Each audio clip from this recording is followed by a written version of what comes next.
Welcome to this video. And in this video, we're going to be talking about what do you do after you get accepted to college?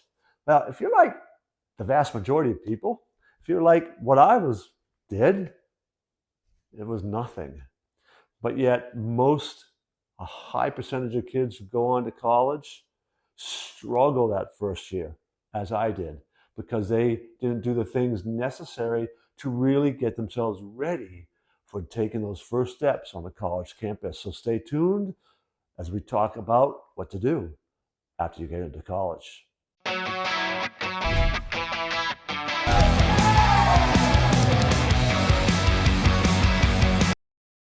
All right, so what things can you do? Well, we've got to talk about a few different things here. First and foremost will be your mindset, how to get your mindset ready for making that move. It's a major life transition. Where your habits at, right? What are those things that you're going to need to be able to do around habits that you can be getting yourself ready for? What about your emotionality, right? Once again, major life move, right? This is the first big move, transition in your life. The emotional aspect, connections. What can you do to kind of start building those so you can hit the ground running, so to speak? All of those things and more is what we'll be talking about in this video. For those who've been following my channel, looking at all the other videos, obviously, I'm a mindset mentor, so mindset is something I need to address. This is why I advocate so strongly about kids starting the training process with a mindset in high school. All right? I say starting the training process because training really is going to be a lifelong process. But when you build the core and give your students in high school the right tools, right? Any sign of struggle early on, then they can begin to rebound, right? Personally, I came out of high school and high school was easy for me, right? I was a honor roll student without really trying. And it when I got to college, it was a major change. I wasn't prepared for that, right? I was playing fall baseball, pledging a fraternity, and I didn't really have the right mindset set up. So when I began to struggle with calculus and physics, it kind of spiraled downhill. And I hadn't experienced that level of academic failure and struggles before, right? So I was put on academic probation after my freshman year.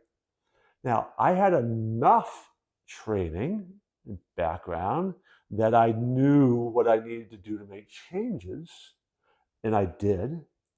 In the second semester, I had a 3.0. All right.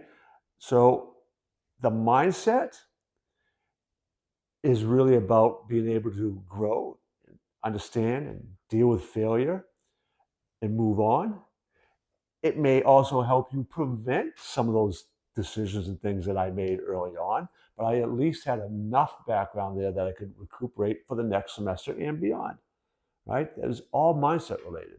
So mindset, right? We talked about the beliefs that you have, values that you have, decisions that you've made, labels you've accepted.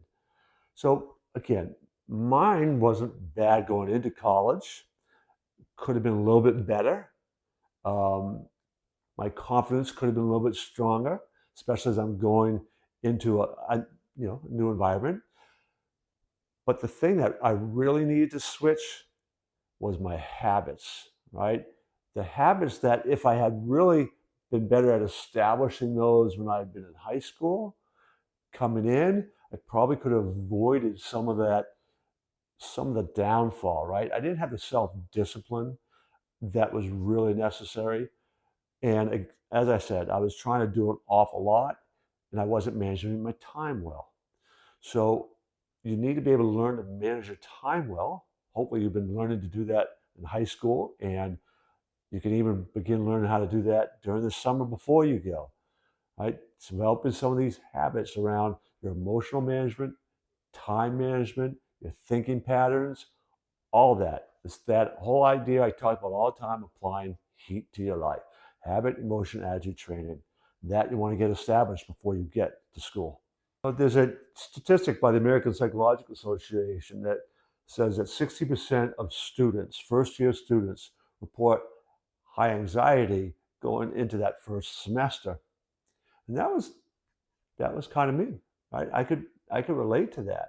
There's so much of this transition. Now, and I was going in with a support network too.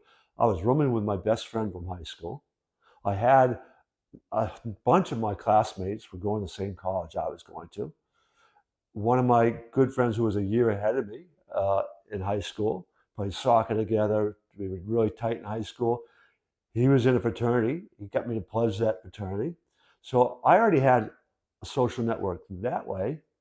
But even with that, you're still trying to fit in. You're still trying to meet new people and make friends with newer people. And there's some, emotions wrapped up in all of that. Being away from home and some of that discipline that your parents had provided is now gone. You have your value structure that you're bringing into college, hopefully, right? And that may or may not really mesh with college as you're still trying to fit in.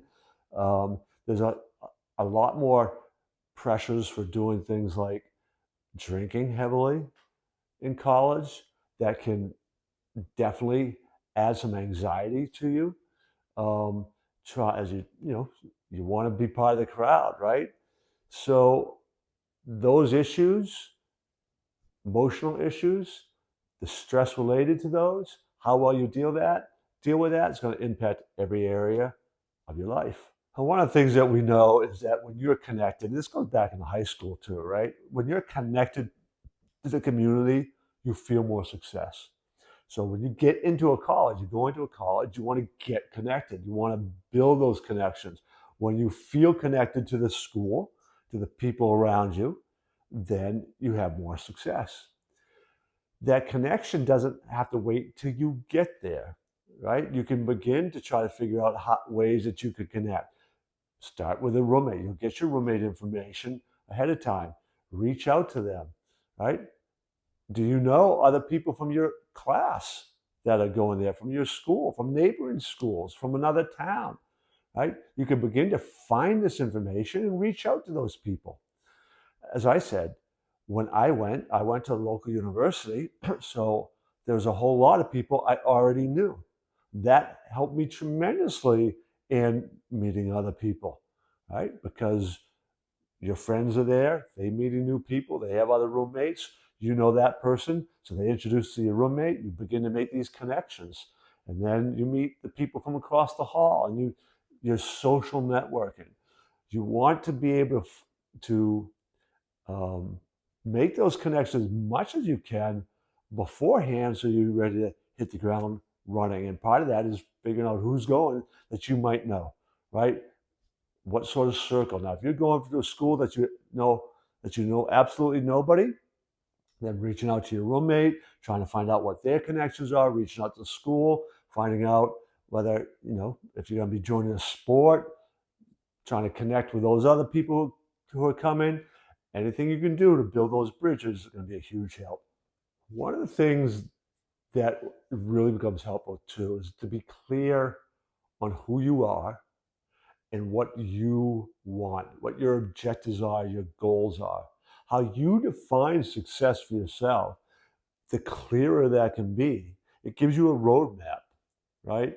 So before you get into college, you want to take a step back and think about what these goals are that you have for yourself this first year, the first semester, right? When you can break those down and break those down into micro goals, achievable micro goals, you are really setting yourself up for success because you have a clear roadmap. Once again, that is a skill set that high school students should be practicing, but sadly, they don't that much.